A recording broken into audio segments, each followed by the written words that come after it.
Hi everybody, I'm back. Okay, so the other day I did a video on how we got here, what transpired before we came into this life. Um, basically, we met with our committee and we decided what we wanted to learn out of life, and they gave us all kinds of ideas on what we could do, what our challenges would be, and then we chose our life. We chose, who we're going to be, male, female, color of our skin, where we're going to live in the world, those kind of things, and what our life's going to be like. Now again, this may not resonate with everybody. If this doesn't resonate with you, that's fine. Everybody has their own beliefs and their own ideas, and just click off and move on. And so we talked a little bit about contracts, that we have contracts with people to encounter certain things, certain situations, relationships that will help us to learn what it is we want to learn in this lifetime. And we talked about the fact that we're given an ego, we're given free will, and I can't remember what the other thing was. But I wanted to start with those things. So when we get into this life, the veil is still pretty thin. They don't completely shut down everything.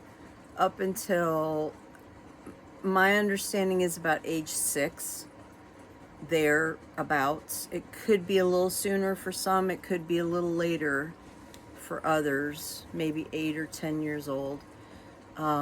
The veil is still pretty thin, and we have abilities to remember a little bit of, what we came here for, what it's like on the other side.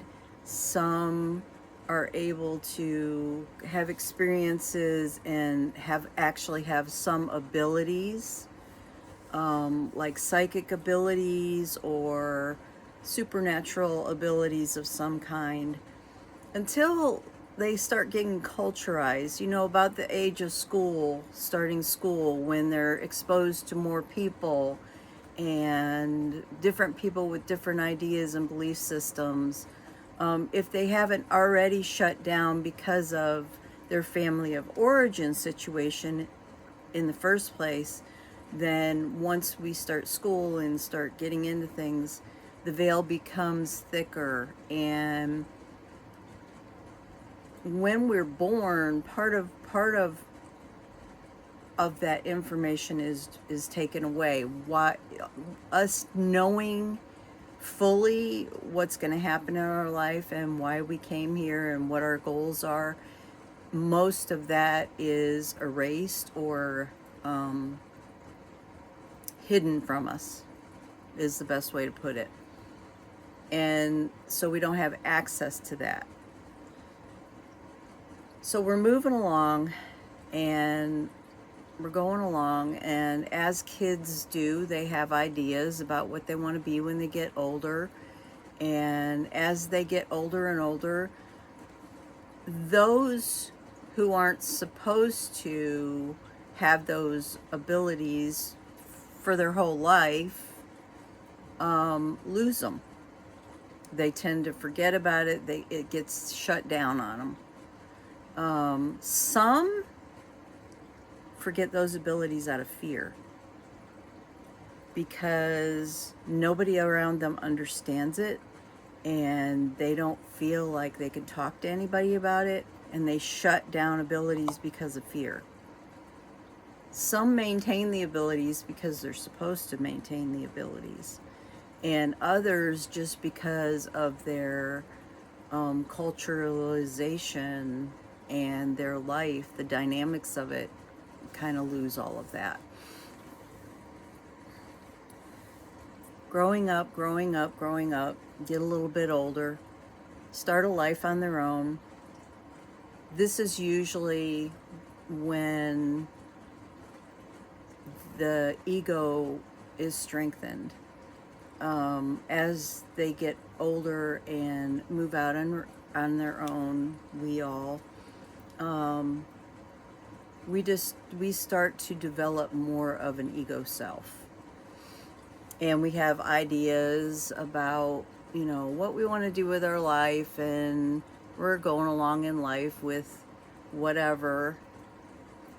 Now, here's where I want to introduce into about past life energies. If we've had a lot of past life energies, we've had a lot of incarnations where we've had certain patterns, we can, in this life, stumble upon some of these patterns. These patterns kind of awaken, and we find ourselves doing certain patterns. Maybe this is part of why we came in, was to clear these patterns. Maybe they're just incidental to what we really came in for, and they interfere with a lot of things. This is where Akashic record clearings can really help, because it can help clear the energy of past lives. So let me give you an example. Let's talk about poverty, okay? Let's say that in a lot of lives that maybe you took a vow of poverty. Maybe in some life you were a nun and you took a vow of poverty. And in other lives you were living lives where you just didn't have a lot of money. You were pretty much a common person, no big motivating thing in that life, no real career or something that made you a lot of money, or money that you could live by. And you started developing patterns of living in that energy. Then you add on the energy of ancestry influence. So maybe you come from an ancestry in this life of a lot of poverty. So you have that influence. There's belief systems that are created, that are carried down from generation to generation, that influence the energy. And maybe you have been from one of those ancestries who just lived very poor environments, never really had enough money, lived in a poor situation. It doesn't matter whether you had money or not, you develop an ego. Because based on your belief systems, based on your the ancestry that has been brought down through you, based on your past lives that you've lived that have put you into certain patterns, you've developed certain energetic beliefs and ways of living, and developed an ego over time. So you're going along, and a lot of times people will start awakening through suffering, whether it be poverty or through relationship patterns or health issues. No matter what the subject is, some kind of suffering often will help people start to awaken. And so here you are, you find yourself as an adult, and you've been living your life, and you just seem to be struggling.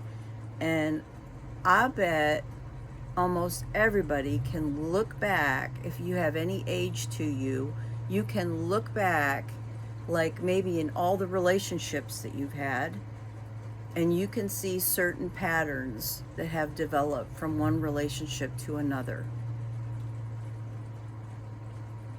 You may also be able to identify some ego issues on your part.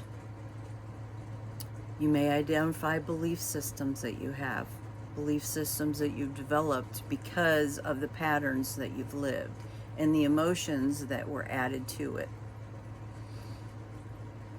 So usually awakening happens and you start really going on the path of your journey when you get to a point where, this is most people, this is not everybody, but most people, when they've gotten to a point where they've spent so much of their life not feeling like they got where they wanted to be, and they've suffered in one way or another. Maybe you have lots of money, but you're still not happy.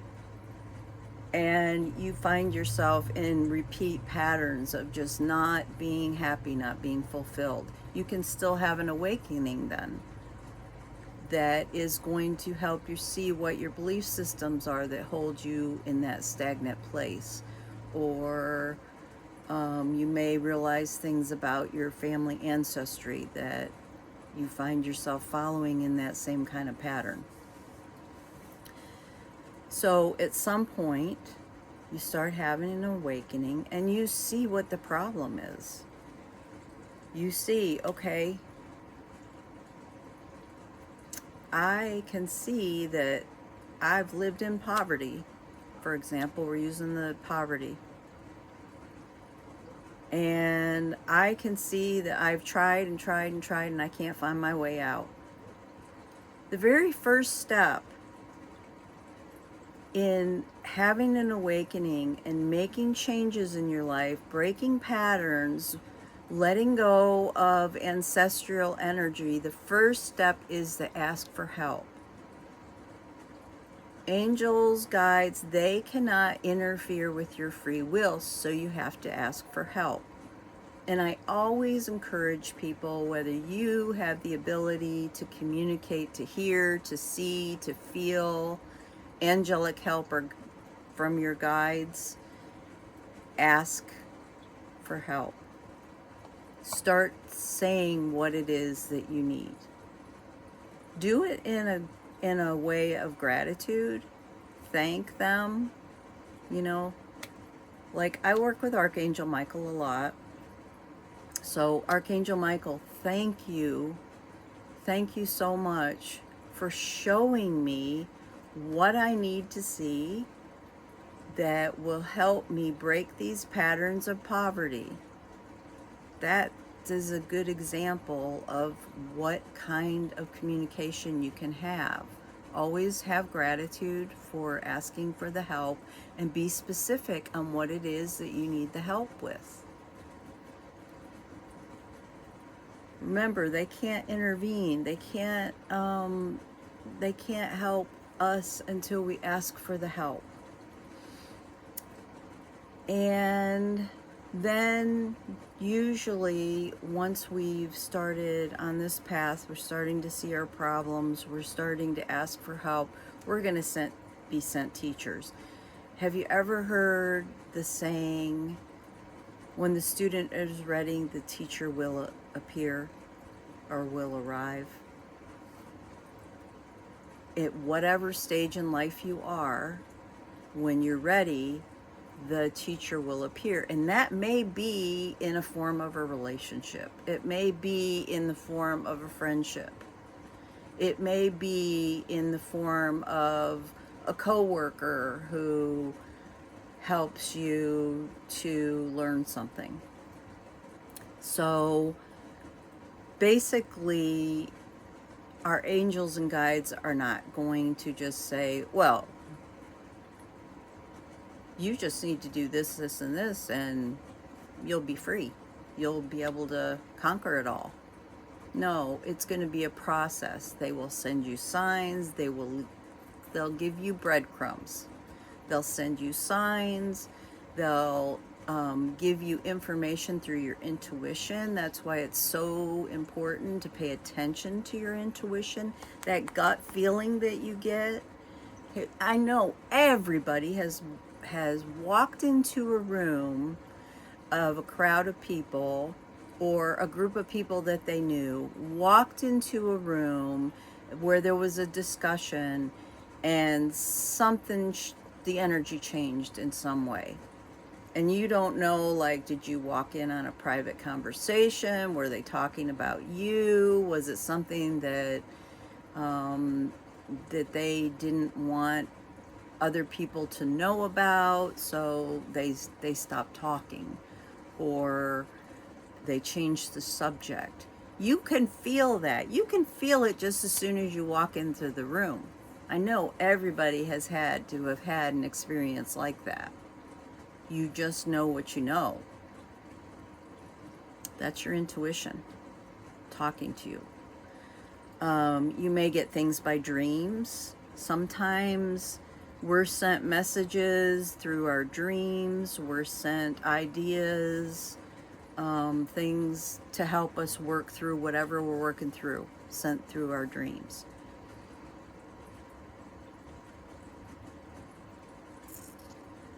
Once we open up to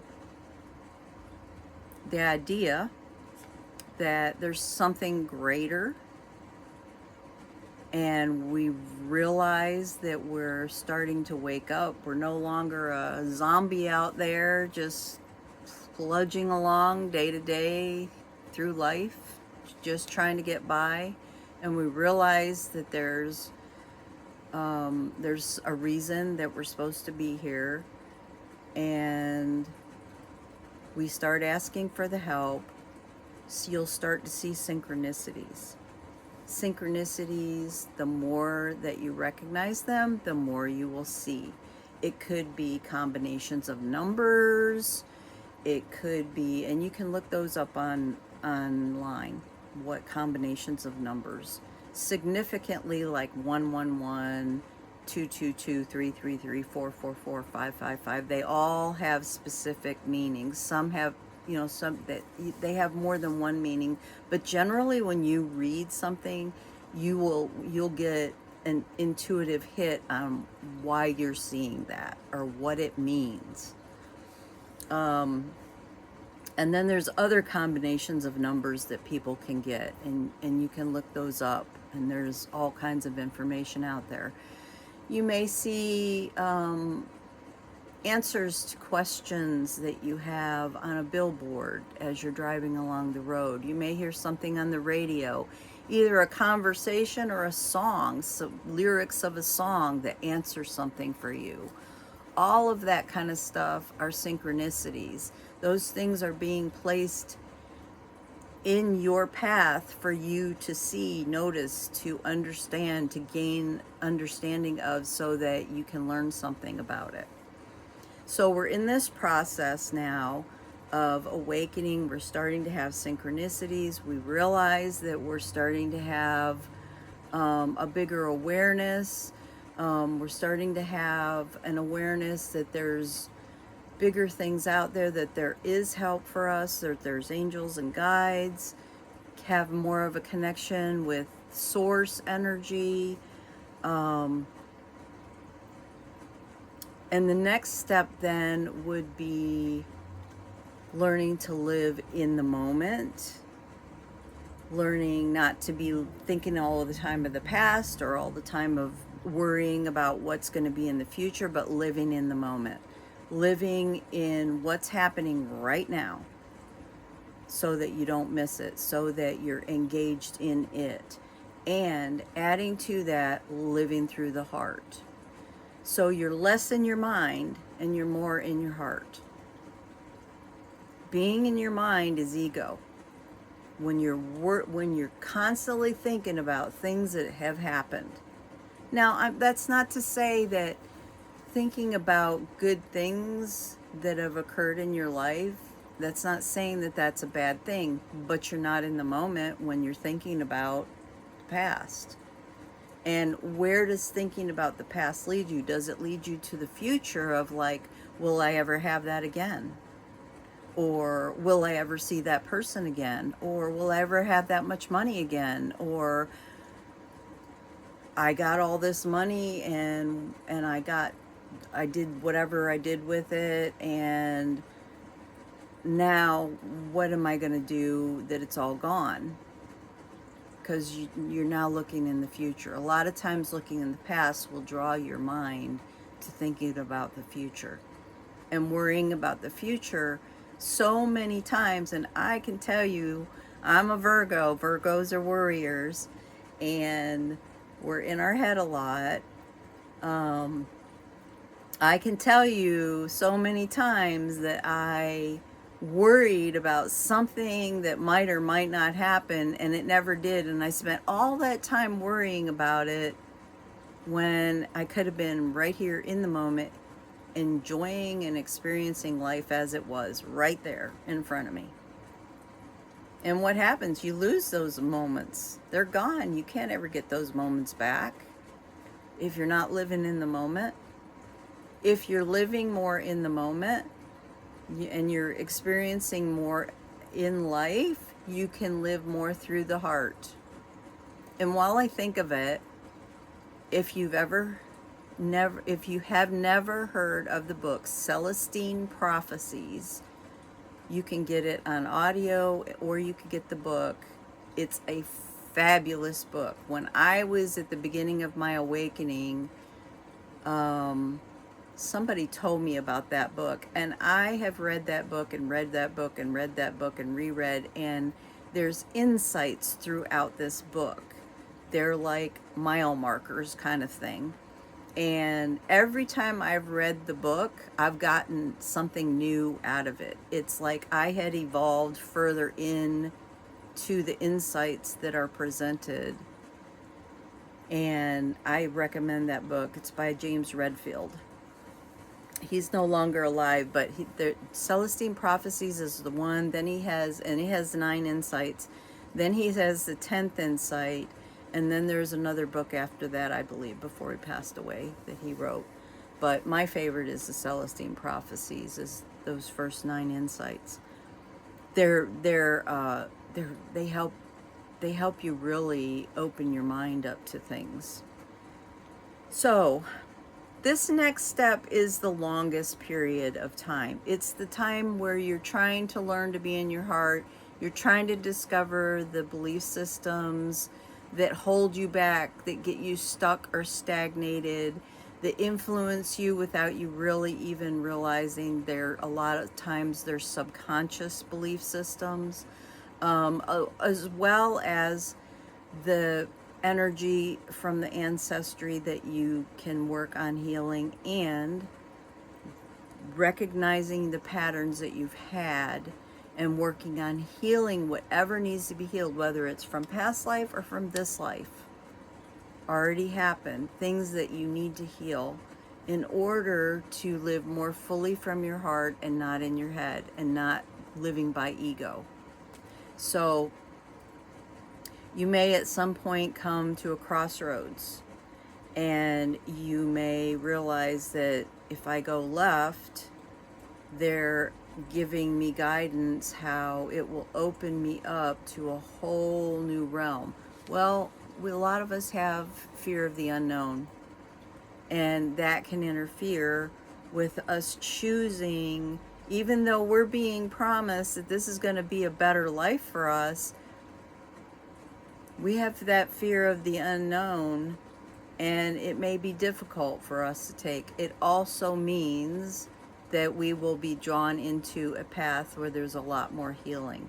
The other direction may entice us into things that aren't healthy for us. It may include taking other people down in order for us to get ahead. It's more the ego path. We may have ideas that if we do certain things that it'll get us ahead, and it really doesn't. It really goes, it's ego. It's all coming from the ego mind, not coming from the heart space, and it will take us down the wrong path. Most people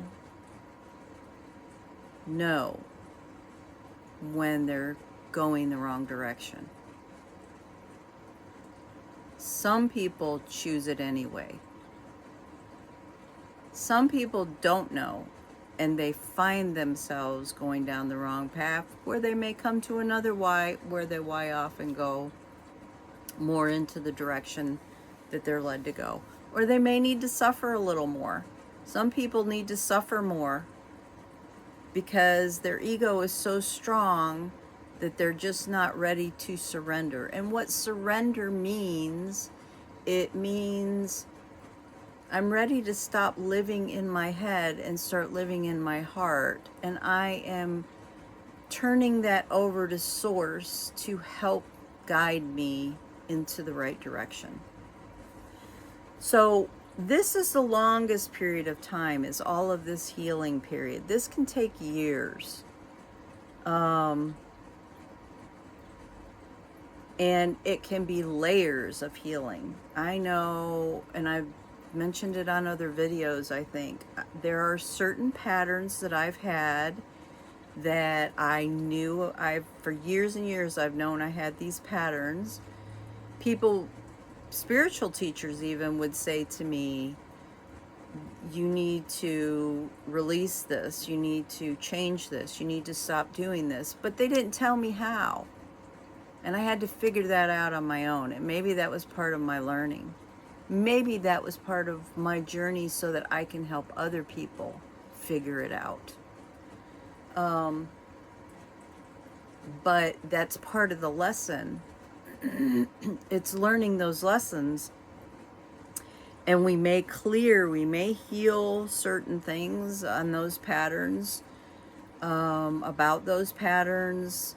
And then at some point we may come, and what I have found is planetary energies astrologically in our charts, which I don't know, I'm not an astrologer and I don't know a lot about astrology, but I know enough to know that